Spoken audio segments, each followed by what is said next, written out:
Kwa uadui gani ambao mimi na wewe tumefikia kiasi kwamba unanifukuza kwako? Nasema toka! Yaani unanifukuza kwa sababu ya yale mambo madogo madogo ambayo tulipitia hapo nyuma. Nakwambia sitaki wanawake washanichosha.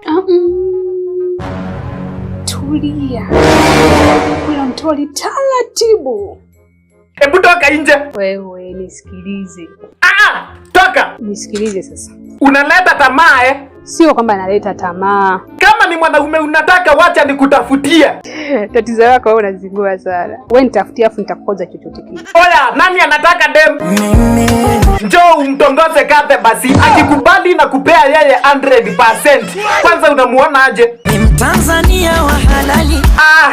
Ila chembe chembe za India. Sasa mandume wakiamua kumuiba utafanya aje? Nitapigana jihadi. Na mbona unamwangalia sana? Kwani unamjua ama mnafahamiana? Nishawahi kumkaba. Kwani ushakuwa mwizi? Ama wacha tuache tu mtongoze. Nimekupenda we ashki majununu.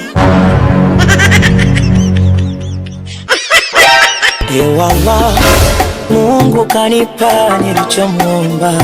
Mashallah, raha.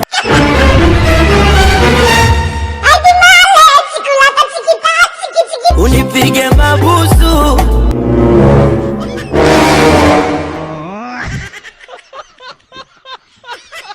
Meleta furaha kipindi cha mashaka.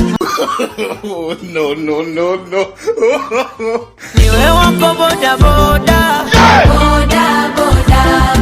Let's be poor. Breathe. Don't suffocate them.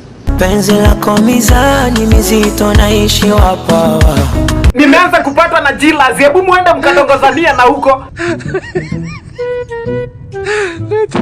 Asikuwa ameenda kupiga ex pisikali langu. Acha ni cheki. Halo? Mboso mumefikia wapi? Ndo kwanza tupo kilomita 6. Kumaanisha nini? Bado hatujafika. Rudisha mpenzi wangu, nimechange mind na mtaka. Allah. Allah.